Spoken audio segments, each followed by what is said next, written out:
Hello, आप सभी का स्वागत है हमारे इस चैनल में। तो आप सभी को हमारे इस चैनल में क्लास 10 मैथ्स की सारी सॉल्यूशन मिल जाएंगे। तो कृपया करके आप लोग हमारे इस चैनल के साथ जुड़ने के लिए सब्सक्राइब करें ताकि आप लोग को नोटिफिकेशन मिलता रहे। तो चलिए, ये है प्रश्नावली 1.3 वास्तविक संख्या का, और हम लोग ने एक्सरसाइज 1.1 और एक्सरसाइज 1.2 को देख चुके हैं। अगर आप लोगों ने वीडियो नहीं देखा है, कुछ स्टूडेंट ने, तो पहले आप लोग एक्सरसाइज 1 और एक्सरसाइज 1.2 देख लीजिए ताकि आप लोग को एक्सरसाइज 1.3 बहुत अच्छे से समझ में आए। तो चलिए आगे बढ़ते हैं बिना किसी टाइम वेस्ट किए हुए। पहला क्वेश्चन जो है वो है कि सिद्ध कीजिए √5 एक अपरिमेय संख्या है। हमें यहाँ पे सिद्ध करना है कि √5 जो है वो एक अपरिमेय संख्या है। अपरिमेय संख्या है, ये हमें सिद्ध करना है। तो हम लोग इसे कैसे सॉल्व करेंगे? हम लोग इसे विरोधाभास विधि से सॉल्व करेंगे, ठीक है। तो चलिए देखते हैं क्या होगा।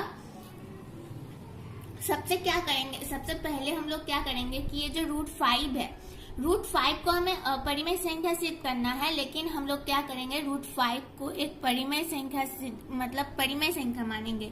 लिखेंगे सबसे पहले माना √5 एक परिमेय संख्या है। माना √5 एक परिमेय संख्या है, ठीक है, ये मान लेंगे। तो अगर √5 एक परिमेय संख्या है तो परिमेय संख्या को P/Q के रूप में लिखा जा सकता है। तो √5 अगर परिमेय संख्या है तो उसे भी P/Q यानी बराबर P/Q के रूप में लिखा जा सकता है। यहाँ पे कुछ चीजों को मेंशन करना होगा, यानी समझाना होगा कि जहाँ P और Q पूर्णांक है, ये लिखना जरूरी है।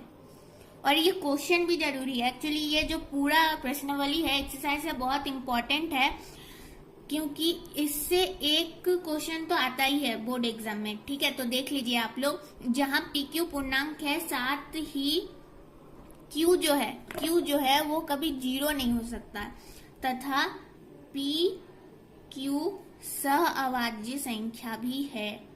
सहअभाज्य संख्या भी है, हमने मेंशन कर दिया ये वाला बात, ठीक है। अब क्या करेंगे, ये जो समीकरण है √5 बराबर P/Q, इसमें क्या करेंगे कि समीकरण के दोनों और वर्ग देने पर, यानी स्क्वायर देने पर सेम बनेगा, ठीक है। अगर आप लोग इस विधि का प्रयोग करते हैं, विरोधाभास विधि का प्रयोग करते हैं, तो सेम बनेगा, सेम प्रोसेस होगा। तो √5 के ऊपर वर्ग देंगे यानी स्क्वायर देंगे, बराबर P/Q का होल स्क्वायर हो गया। अब देखिए √5 का होल स्क्वायर कितना हो जाएगा, 5। अब बहुतों को समझ में नहीं आएगा कि ये कैसे हुआ, तो यहाँ पे मैं समझाती हूँ। देखिए √5 का स्क्वायर यानी √5 × √5, तो कितना हो जाएगा, √25। √25 का वर्गमूल कितना होता है, 5। लास्ट में 5 आया, तो यहाँ पे हम लोग ने डायरेक्ट लिखा 5। यहाँ पे मैंने समझा दिया कि कैसे 5 आया। और P/Q का होल स्क्वायर क्या हो जाएगा, P²/Q² हो गया। अब क्या करेंगे, अब 5, ये जो Q² P² के साथ भागा में है, बराबर के अगर इधर लाते हैं तो Q² 5 के साथ गुना में हो जाएगा, और ये P²। ये बन गया समीकरण नंबर 1। अब देखिए समीकरण नंबर 1 से हमें क्या समझ में आता है।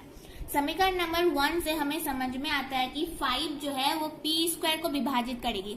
अगर मान लेते हैं कि Q² को बराबर के इधर रख के इस 5 को बराबर के इधर लाएंगे, मतलब अगर मान लीजिए, यहाँ पे मैं समझाती हूँ कि 5Q² बराबर P² है, Q² को इधर रख के P² है, और ये 5Q² के साथ गुना में था, बराबर के इधर आएगा तो भागा में हो जाएगा, है कि नहीं। यानी 5 जो है वो P² को विभाजित करेगा, यानी भागा देगा। तो अगर 5 P² को विभाजित करेगी तो 5P को भी विभाजित करेगी। समझ में आया ये बात? क्योंकि यहाँ पे हमने समीकरण के दोनों पक्षों पर वर्ग लिया है। अगर मान लेते हैं नहीं लेते तो भी ये बात होती 5 बराबर, मतलब ये समझ में आता है कि अगर 5 P² को विभाजित करेगी तो 5P को भी विभाजित करेगी। यानी समझ में आता है कि 5 जो है वो P का गुणनखंड है। इसको यहाँ पे हम लोग लिखेंगे, अच्छे से लिखेंगे, बाद में जाके आप लोग को समझ में आएगा ये चीज। तो लिखेंगे कि समीकरण नंबर 1 में 5p² को विभाजित करेगी, 5p² को विभाजित करेगी। अगर 5p² को विभाजित करेगी तो 5 जो है वो p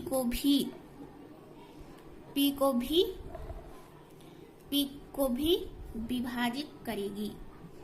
इससे क्या समझ में आता है? इससे समझ में आता है कि 5 जो है वो p का गुणनखंड है कि नहीं? 5p का गुणनखंड है। समझ में आया? ये समीकरण नंबर 1 की बात हो गई। ठीक है, अब क्या करेंगे? अब लिखेंगे कि मान लेंगे क्या जो है वो p बराबर 5c है। ठीक है, ये मान लिए, ये एज्यूम है। बहुतों को यहाँ पे डाउट हो जाता है, यहाँ पे समझ में नहीं आता है कि ये 5c कहाँ से आया, ये c कहाँ से आया। तो हमने ये माना है, एज्यूम किया है। मैथ में ऐसे माना बहुत जगह जाता है, आप लोग को पता ही होगा। तो यहाँ पे हमने माना है कि माना p बराबर 5c है। ठीक है, माना p बराबर 5c है। तो क्या करेंगे? इस p के मान को समीकरण 1 में रखेंगे। इस p के, यानी ये जो p का मान हमने यहाँ पे माना है, इस p के मान को समीकरण नंबर 1 जो हमें प्राप्त हुआ था, इस p के मान को समीकरण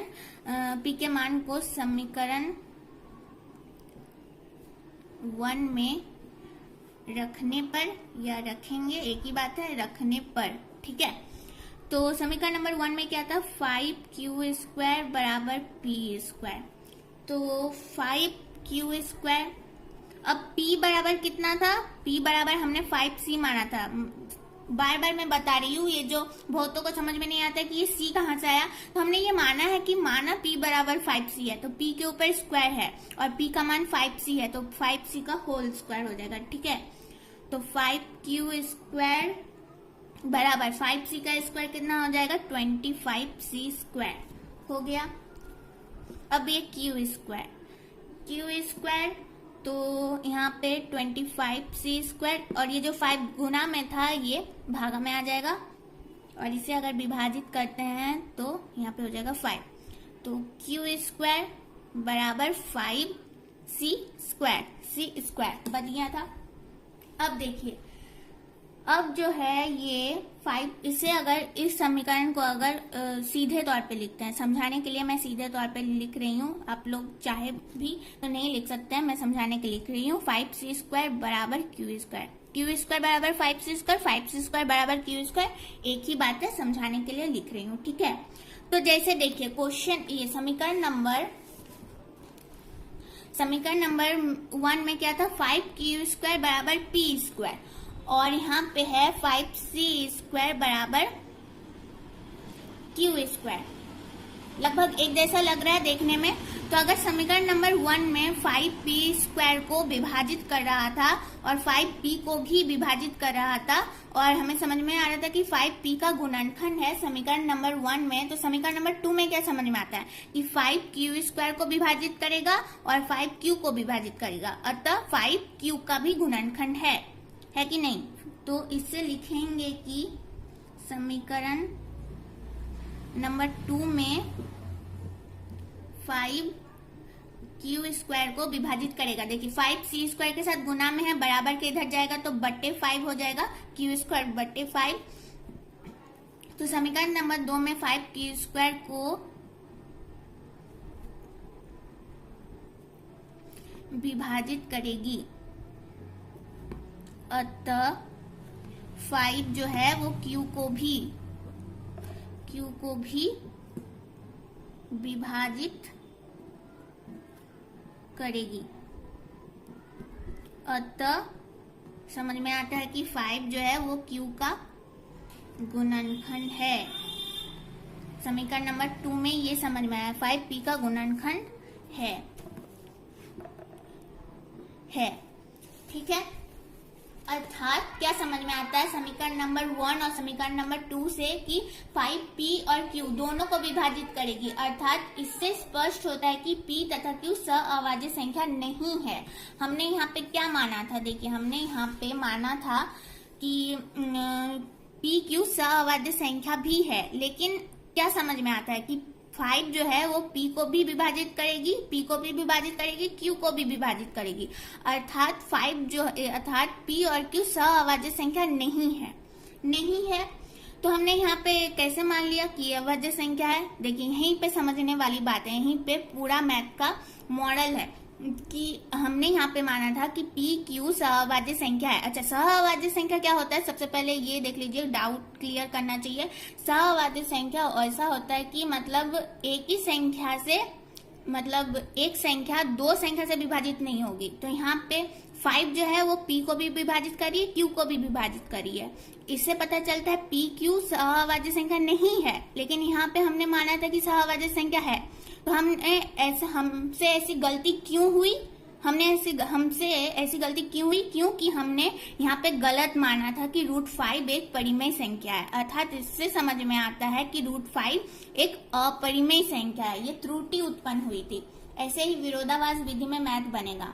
अच्छा, समझ में तो आ गया। यहाँ पे देख लीजिए समीकरण नंबर 2 में 5q² को विभाजित करेगी या तो 5q को भी विभाजित करेगी या तो 5q का गुणनखंड है। अब हमें क्या लिखना है कि समीकरण नंबर 1, 2 में 5 जो है 5pq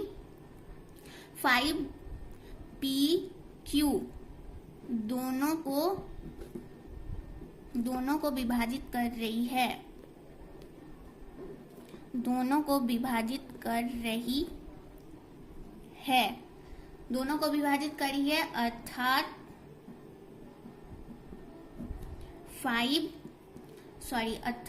pq सहअभाज्य संख्या नहीं है, लेकिन हमने माना था कि सहअभाज्य संख्या है, लेकिन यहाँ स्पष्ट होता है कि pq सहअभाज्य संख्या नहीं है। अब क्यों नहीं है, देखिए यहाँ पे अब क्यों नहीं है, इसका रीजन हम लोग देंगे। इसका रीजन देंगे कि यह त्रुटि, ये लिखना होगा। देखिए लिखने का जो प्रोसेस है, मतलब जो जैसे मैं लिख रही हूँ आप लोग को भी सेम तरीके से लिखना है। इसे ही विरोधाभास विधि कहते हैं, ठीक है। ये त्रुटि इसलिए उत्पन्न हुई क्योंकि हमने कल्पना किया था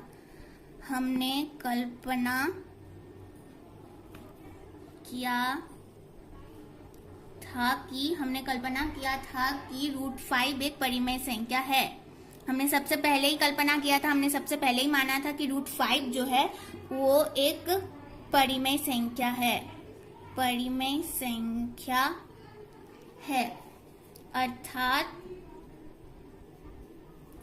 अर्थात इससे स्पष्ट होता है कि, आप लोग लिख सकते हैं, अर्थात इससे स्पष्ट होता है कि √5 एक अपरिमेय संख्या है। हमसे त्रुटि हुई थी मानने में, सबसे पहले ही हमने माना था कि √5 एक परिमेय संख्या है। इसे त्रुटि हुई थी कि √5 एक परिमेय संख्या है, लेकिन समझ में आ गया कि यहाँ पे √5 जो है वो अपरिमेय संख्या है। देखिए मैंने बहुत अच्छे से समझाने की कोशिश की है, लेकिन अगर आप लोग को कहीं भी डाउट होता है तो कमेंट बॉक्स में कमेंट कर सकते हैं आप लोग, ठीक है। बहुत इजी था। अगर आप लोग को एक क्वेश्चन समझ में आ गया ना इस एक्सरसाइज का 1.3 का, क्वेश्चन नंबर 1 ही अगर आप लोग को समझ में आ गया तो क्वेश्चन नंबर 2, क्वेश्चन नंबर 3 बहुत आसानी से बन जाएगा। वो जो 2 क्वेश्चन है इससे और भी इजी है और बहुत इंपॉर्टेंट है ये एक्सरसाइज, बिकॉज एक ना एक क्वेश्चन तो बोर्ड एग्जाम में जरूर पूछा जाता है, वो भी 6 नंबर का। तो आप लोग बेहतर तरीके से इसे समझ लीजिए, बेटर रहेगा। तो चलिए अब क्वेश्चन नंबर 2 की तरफ बढ़ते हैं। क्वेश्चन नंबर 2 बहुत इजी है, बहुत जल्दी समझ जाइएगा आप लोग। तो चलिए देखते हैं। अब चलिए क्वेश्चन नंबर 2 की तरफ बढ़ते हैं। तो क्वेश्चन नंबर 2 में देखिए, सिद्ध कीजिए कि 3 प्लस 2 रूट 5 एक अपरिमेय संख्या है। यहाँ पे हमें प्रूव करना है कि 3 प्लस 2 रूट 5 एक अपरिमेय संख्या। ये क्वेश्चन नंबर 1 से भी बहुत इजी तरीके से बनेगा, तो जल्दी देख लेते हैं। एंड क्वेश्चन नंबर जो 3 है वो भी सेम तरीके से ही बनेगा क्वेश्चन नंबर 2 की तरह। तो क्वेश्चन नंबर 2 समझ लीजिए, क्वेश्चन नंबर 3 आसानी से बन जाएगा।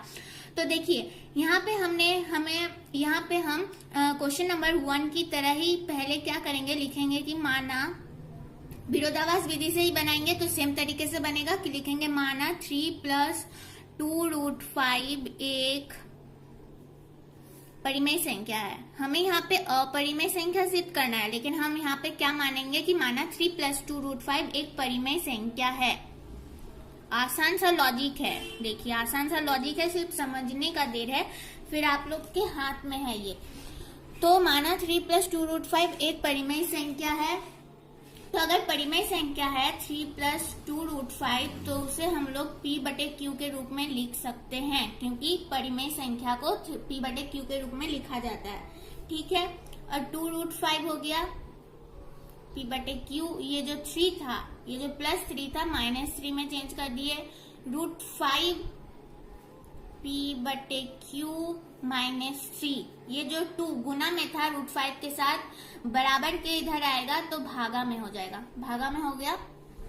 अब देखिए ये जो p बटे q प्लस ये p बटे q इंटू 2 -3 है ना, ये एक परिमेय संख्या जो रूट 5 के समान है।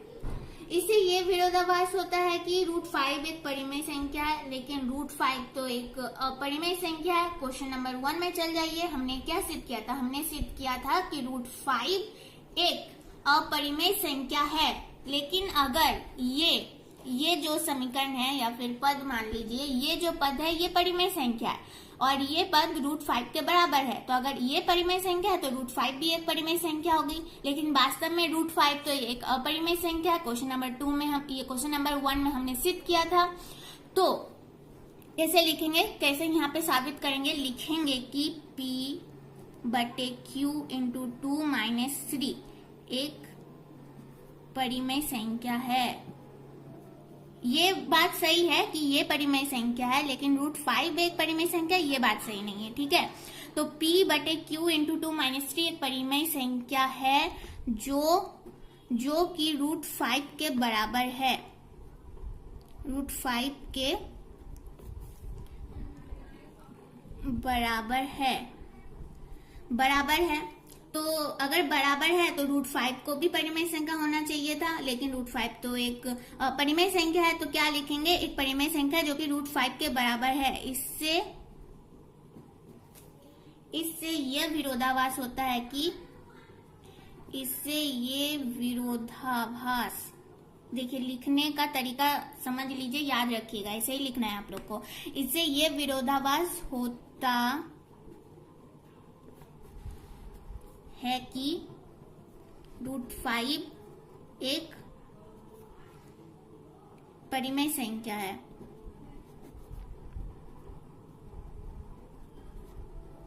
लेकिन वास्तव में रूट 5 जो है, रूट 5 एक अपरिमेय संख्या है।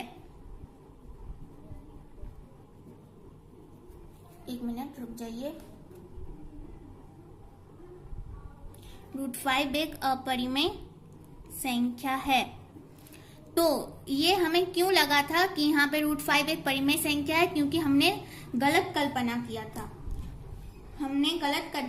था। लेकिन लिखना होगा यहाँ पे यह त्रुटि इसलिए उत्पन्न हुई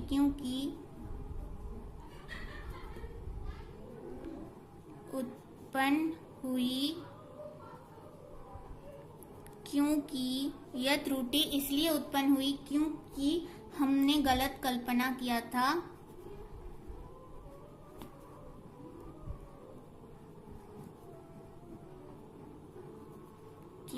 कि 3 प्लस 2 रूट 5 एक परिमेय संख्या है। हमने पहले ही माना था, एज्यूम किया था कि 3 प्लस रूट 5 एक परिमेय संख्या है। तो गलत कल्पना किया था कि 3 प्लस 2 रूट 5 एक परिमेय संख्या है। अर्थात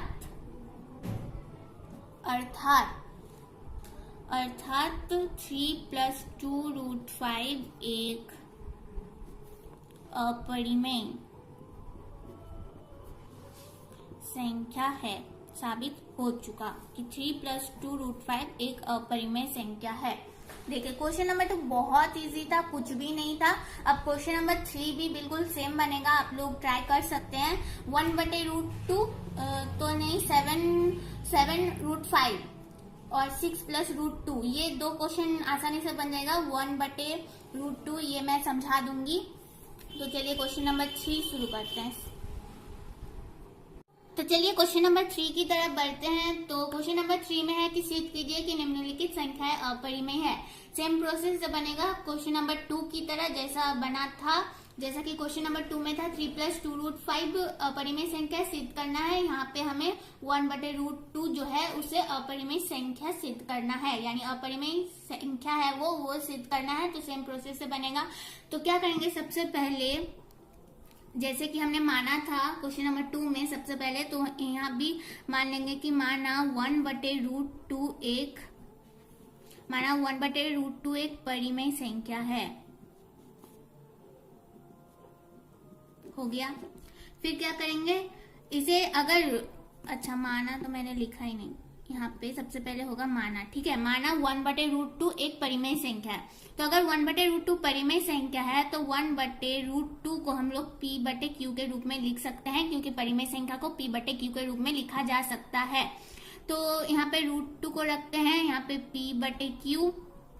ये 1 जो है ये √2 के साथ भागा में था, अगर बराबर के इधर लाया जाए तो ये गुना में हो जाएगा। ठीक है, अब देखिए यहाँ पे p/q इंटू 1 परिमेय संख्या है। इससे मतलब p/q इंटू 1 परिमेय संख्या है जो कि √2 के बराबर है। लेकिन √2 तो एक अपरिमेय संख्या है। जैसे कि हमने क्वेश्चन नंबर 1 में √5 को अपरिमेय संख्या सिद्ध किया था, वैसे ही √2 भी एक अपरिमेय संख्या है। लेकिन p/q इंटू 1 अगर परिमेय संख्या है तो √2 भी परिमेय संख्या होना चाहिए, लेकिन वास्तव में √2 तो एक अपरिमेय संख्या है। तो क्या लिखेंगे कि p/q इंटू 1 एक परिमेय संख्या है, परिमेय संख्या है जो कि √2 के बराबर है, √2 के बराबर है। इससे ये विरोधाभास होता है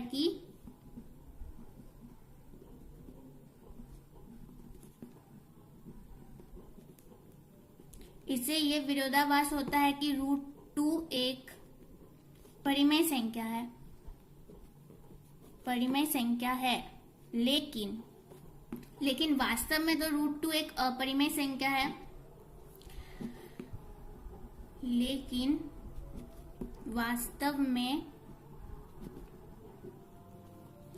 वास्तव में देख लीजिए आप लोग ध्यान से, ऐसे ही आप लोग को लिखना है। लेकिन वास्तव में √2 एक अपरिमेय संख्या है। लेकिन यहाँ पे देखिए, अगर √2 एक अपरिमेय संख्या है तो p/q इंटू 1 को भी अपरिमेय संख्या होना चाहिए था, लेकिन ये तो परिमेय संख्या है। अब ये त्रुटि क्यों उत्पन्न हुई? यह त्रुटि इसलिए उत्पन्न हुई, मतलब ये जो गलतफहमी है हमें किस लिए उत्पन्न हुई, तो ये त्रुटि इसलिए उत्पन्न हुई क्योंकि हमने सबसे पहले जो कल्पना किया था, कि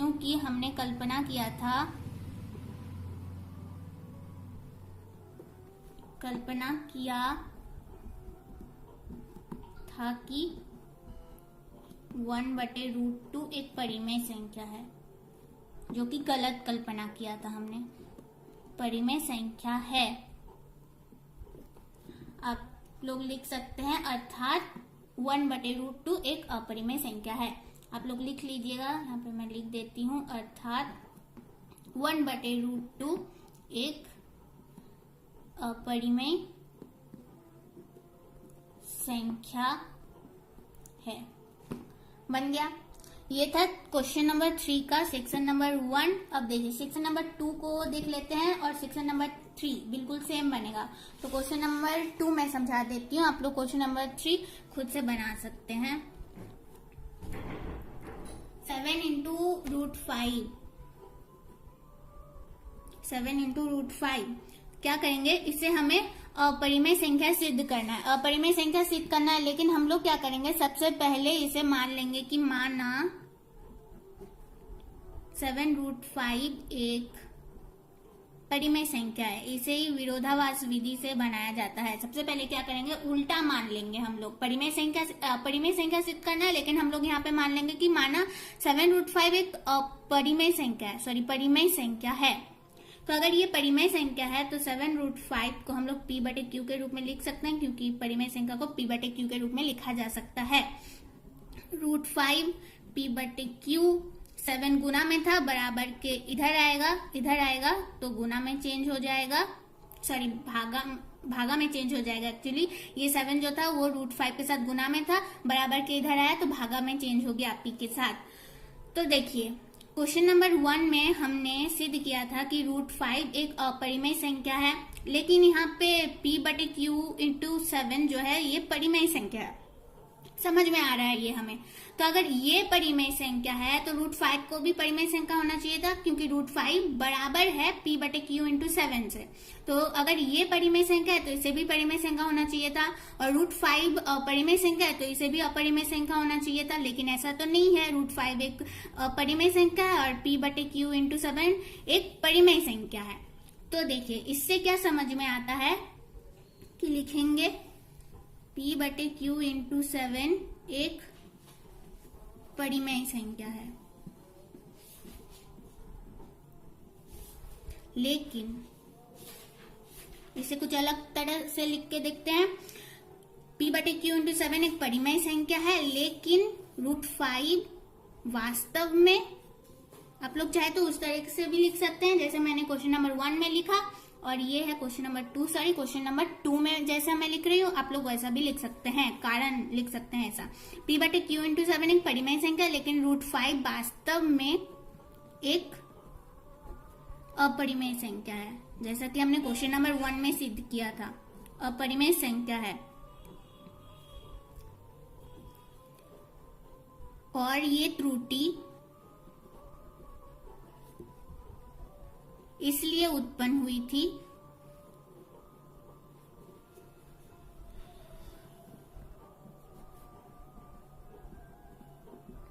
क्योंकि हमने गलत कल्पना किया था। और ये त्रुटि इसलिए उत्पन्न हुई थी क्योंकि हमने गलत कल्पना किया था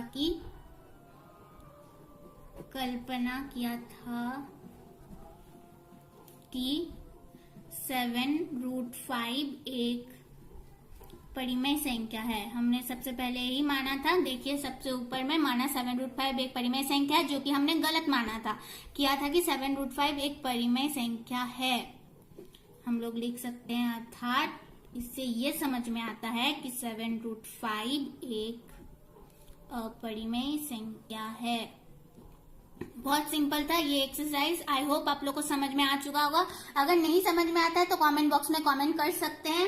एंड हाँ, आगे भी एक्सरसाइज मतलब आगे के क्वेश्चन भी मैं जल्दी जल्दी बनाती रहूंगी, आप लोग का सिलेबस कंप्लीट करा दूंगी मैं जल्दी ही। तो प्लीज आप लोग सब्सक्राइब कीजिए, और अगर ये वीडियो आप लोग को समझ में आया है तो प्लीज लाइक करना ना भूले, अपने दोस्तों के साथ जरूर शेयर कीजिए। एंड अगर कहीं भी प्रॉब्लम होता है तो कमेंट बॉक्स में कमेंट कीजिएगा। तो आज के लिए बस इतना ही। ये था एक्सरसाइज 1.3 वास्तविक संख्या का, और ये है क्लास 10 का।